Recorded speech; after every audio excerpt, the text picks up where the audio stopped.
ಮಂಡ್ಯದಲ್ಲಿ ಬೆಳ್ಳಂ ಬೆಳಿಗ್ಗೆಯೇ ಭುಗಿಲೆದ್ದಿದೆ ಕಾವೇರಿ ಕಿಚ್ಚು. ತಮಿಳುನಾಡಿಗೆ ನೀರು ಬಿಡುಗಡೆಗೆ ಆದೇಶಕ್ಕೆ ಆಕ್ರೋಶ ಎಲ್ಲೆಡೆ ವ್ಯಕ್ತವಾಗ್ತಾ ಇದೆ. ಮಂಡ್ಯದ ಜಿಲ್ಲೆಯಾದ್ಯಂತ ವಿವಿಧ ಸಂಘಟನೆಗಳು ಪ್ರತಿಭಟನೆ ಮಾಡ್ತಿವೆ. ಮಂಡ್ಯದ ಸಂಜೆಯ ವೃತ್ತದಲ್ಲಿ ತಮಿಳು ಸಿಎಂ ಗೋ ಬ್ಯಾಕ್ ಚಳುವಳಿಯನ್ನ ಮಂಡ್ಯ ರಕ್ಷಣಾ ವೇದಿಕೆ ಮಾಡ್ತಾ ಇದೆ.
ಬೆಳ್ಳಂ ಬೆಳಗ್ಗೆ ಮಂಡ್ಯದಲ್ಲಿ ವಿನೂತನವಾದಂತ ಪ್ರತಿಭಟನೆಯನ್ನ ನಡೆಸ್ತಾ ಇದ್ದಾರೆ.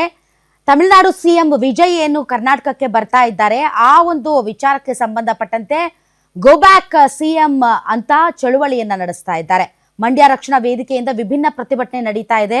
ಮಂಡ್ಯ ರಕ್ಷಣಾ ವೇದಿಕೆಯಿಂದ ತಮಿಳು ಸಿಎಂ ಗೋ ಬ್ಯಾಕ್ ಚಳುವಳಿಯ ಹಿನ್ನೆಲೆಯಲ್ಲಿ ಪಟಾಪಟ್ಟಿ ಚಡ್ಡಿಯನ್ನ ತೊಟ್ಟು ರಸ್ತೆಯಲ್ಲೇ ಟೀ ತಯಾರಿಸಿ ಕುಡಿಯುವುದರ ಮೂಲಕ ಈ ಪ್ರತಿಭಟನೆಯನ್ನ ನಡೆಸ್ತಾ ಇದ್ದಾರೆ. ತಾವು ನೋಡಬಹುದು ಯಾವ ರೀತಿ ಅಲ್ಲಿ ಗೋ ಬ್ಯಾಕ್ ಸಿಎಂ ವಿಜಯ್ ಅನ್ನುವಂತಹ ಪೋಸ್ಟರ್ ಗಳನ್ನ ಇಟ್ಕೊಂಡು ವೃತ್ತದಲ್ಲೇ ಅಲ್ಲಿ ಟೀ ಮಾಡಿಕೊಂಡು ಕುಡಿಯುವುದರ ಮೂಲಕ ಈ ಚಳುವಳಿಯನ್ನ ಆರಂಭಿಸಿದ್ದಾರೆ.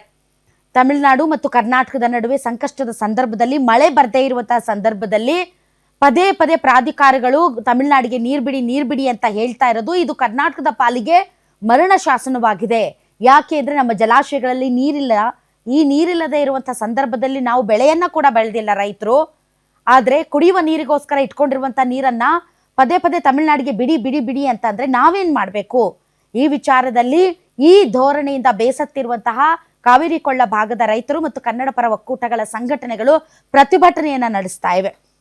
ಇದೇ 13ನೇ ತಾರೀಕು ಆಗಸ್ಟ್ ನಂದು ಕರ್ನಾಟಕ ಬಂದ್ಗೂ ಕೂಡ ಯೋಚನೆ ಮಾಡ್ತಾ ಇವೆ. ಈಗಾಗಲೇ ಘೋಷಣೆ ಕೂಡ ಮಾಡಿವೆ ಕರ್ನಾಟಕ ಬಂದ್. ಸರ್ಕಾರ ಮಾತ್ರ ಕರ್ನಾಟಕ ಬಂದ್ ಮಾಡಬೇಡಿ, ರವಿವಾರ ನಾವು ಆಲ್ ಪಾರ್ಟಿ ಮೀಟಿಂಗ್ ಮಾಡ್ತಾ ಇದ್ದೀವಿ, ಆಲ್ ಪಾರ್ಟಿ ಮೀಟಿಂಗ್ ಅಲ್ಲಿ ಒಂದು ನಿರ್ಧಾರ ತೆಗೆದುಕೊಳ್ತೀವಿ, ಬಹುತೇಕ ಸಿಎಂ ವಿಜಯ್ ಕರ್ನಾಟಕಕ್ಕೆ ಬರೋದು ಡೌಟ್ ಅನ್ನೋ ಮಾತನ್ನ ಕೂಡ ಡಿ.ಕೆ. ಶಿವಕುಮಾರ್ ಅವರು ಹೇಳಿದ್ದಾರೆ. ಇನ್ನು ಸಂಜೆಯ ವೃತ್ತದಲ್ಲಿ ರಸ್ತೆ ಮೇಲೆ ಮಲಗಿ ಲಬಲಬ ಅಂತ ಬಾಯಿ ಬಡ್ಕೊಳ್ಳುತ್ತಾ ಗೋ ಬ್ಯಾಕ್ ವಿಜಯ್ ಅನ್ನುವಂತ ಘೋಷಣೆಗಳನ್ನ ಕೂಗ್ತಾ ಇದ್ದಾರೆ ಮತ್ತು ರಸ್ತೆ ತಡೆದು ಪ್ರತಿಭಟನೆಯನ್ನ ನಡೆಸ್ತಾ ಇದ್ದಾರೆ ಮಂಡ್ಯ ರಕ್ಷಣಾ ವೇದಿಕೆಯವರು.